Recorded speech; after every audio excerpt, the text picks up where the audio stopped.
Hey guys, Dave and Len here. This is Wargame Chat number 11, and this one we're going to talk about solo games. Why don't you start, Len? Well, my first one, when Dave brought up the subject, I thought about one Iwo Jima game that TSR published when they are as a SBI S&T game. And Oh, I played that one. That one is good. I played that about when I first moved into my condo about 8 years ago when I used to live there. Yeah, that is a good one. I played it a couple times. Each time it goes a little. In fact, it seems like any game on a Pacific Island invasion is a good solo game. There's another game that came out later that was pretty. It was about a different landing in the Pacific, but it was kind of similar. I can't remember what the name of it was, but that one was solo too. Yeah. Another one is Source of the Nile, because they have a blank map that you fill in. It's almost like doing a puzzle. That's Avalon Hill, right? Well, yeah, they did buy it later. Yeah, we played it over here, I think. Yeah. Where you're drawing on the board and stuff. Yeah, I remember. That was the original one. I got that in 1979 at Lake Geneva. Yeah, and I think at GaryCon I was told, I don't know if it's original author or someone's putting on that game every year when there's no pandemic, that is. And yeah. They actually have the convention. I did play it. I did play it with one of the the creators. Actually, the other one's too busy talking to other people, and it was fun. That he was kind of upset that I wanted to go out. You know, I went on an expedition, counted up the points, and got back, and want to go out again because essentially there were 2 blank points between the Nile and what I explored, but he wouldn't let me go out. One of the things is when you play it as a competition, sometimes people go out and go a number of hexes and just come back while everybody's still out there. So, yeah, you got the original version and stuff too. That's when they should re-release with a more interesting map and stuff, and using modern technologies and stuff. I think it would. I mean, the game was good, but I think it would be better with modern printing and stuff. Yeah. Okay. One thing noted is Compass Games had a game called Silent War. It's a operational game on the you command the submarines during World War II in the Pacific. And if you ever aspire to go on a submarine patrol and not see the enemy, this is the game for you. It gets that frustrating at times. But you plan your subs, you send them out to the areas if they make it there safely, and then you have a system that determines if you encountered the enemy, how many ships. There are other factors that could weigh in. You could have a random event that causes a breakdown, or you could have a dedicated escort that pounds you before you have a chance to get a torpedo shot, and then they ways of calculating how successful your attack is and how successful their counterattack is.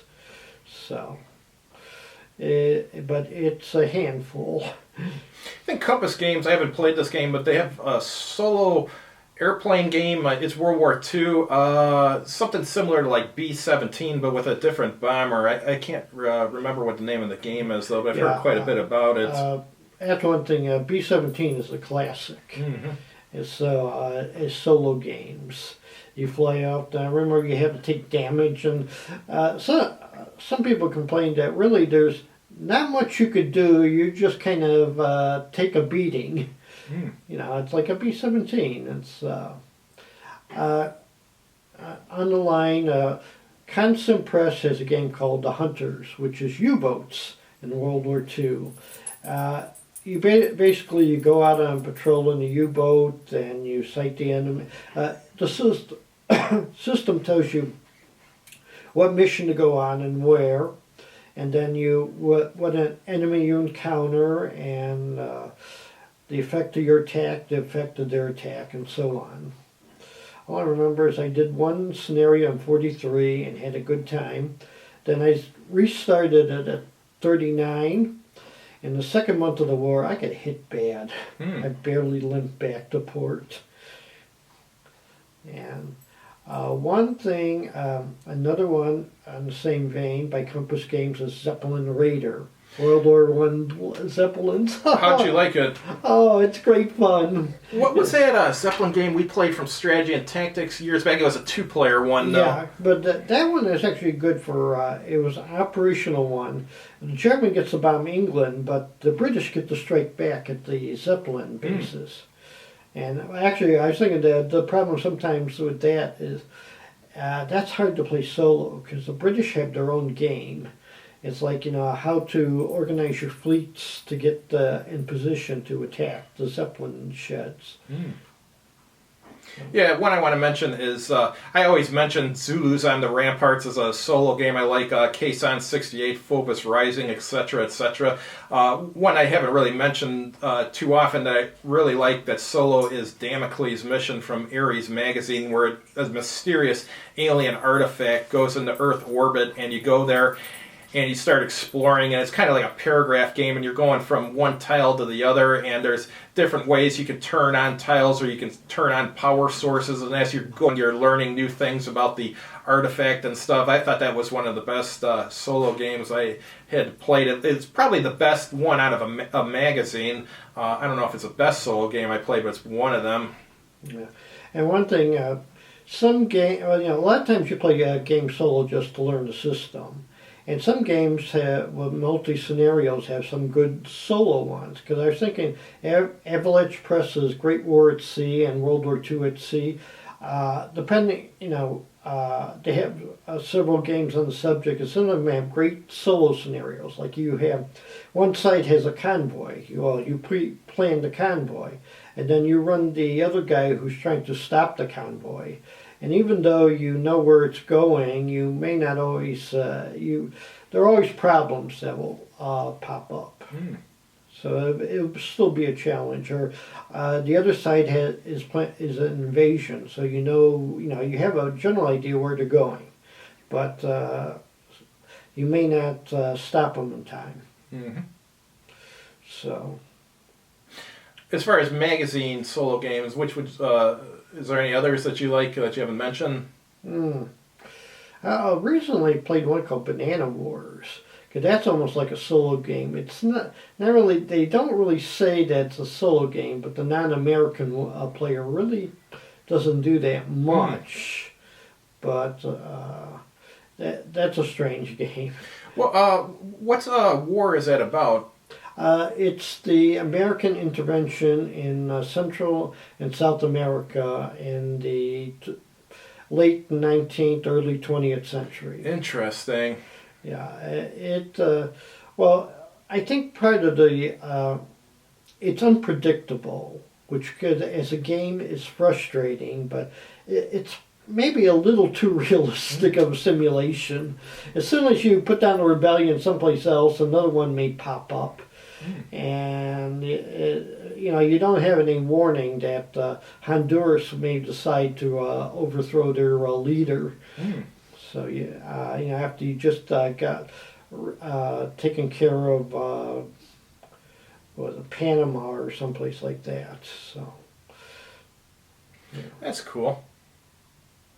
So, well, any other solo games? Other solo games.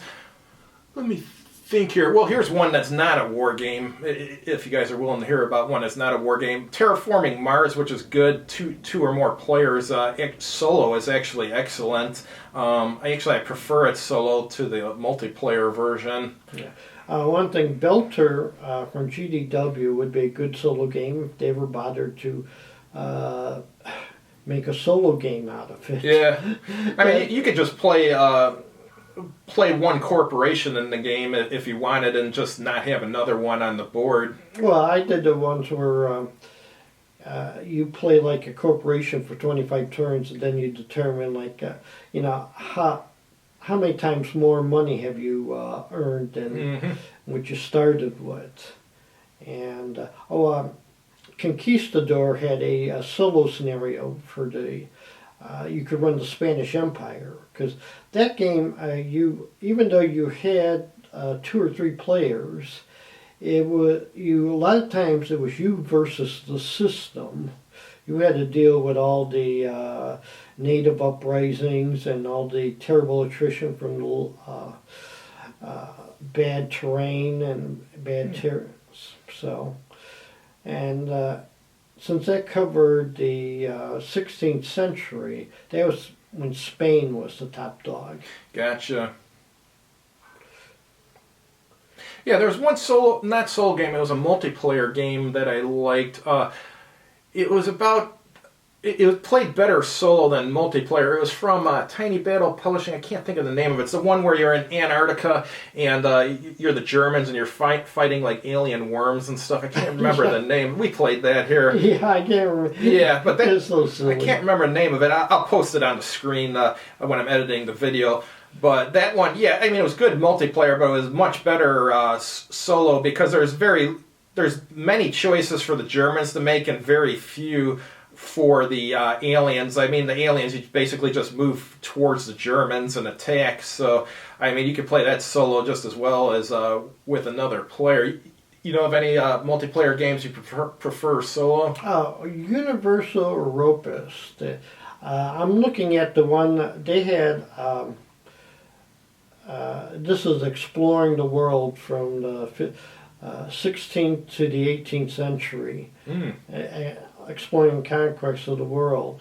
And they have a few like smaller scenarios. The one where I'm setting up the one where the Portuguese are sailing to India and trying to exploit that area. I played one scenario where it was the Dutch, and it's a good way to learn the game. And again, they have enough special rules. They occasionally, randomly, other nations will attack you, but.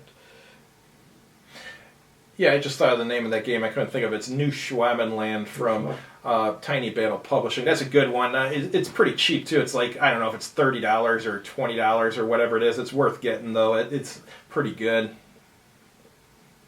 Okay. Any others you can think of? Not right now. All right. Thanks for watching, guys. We'll have a new Wargame Chat for you next week. Have a good evening.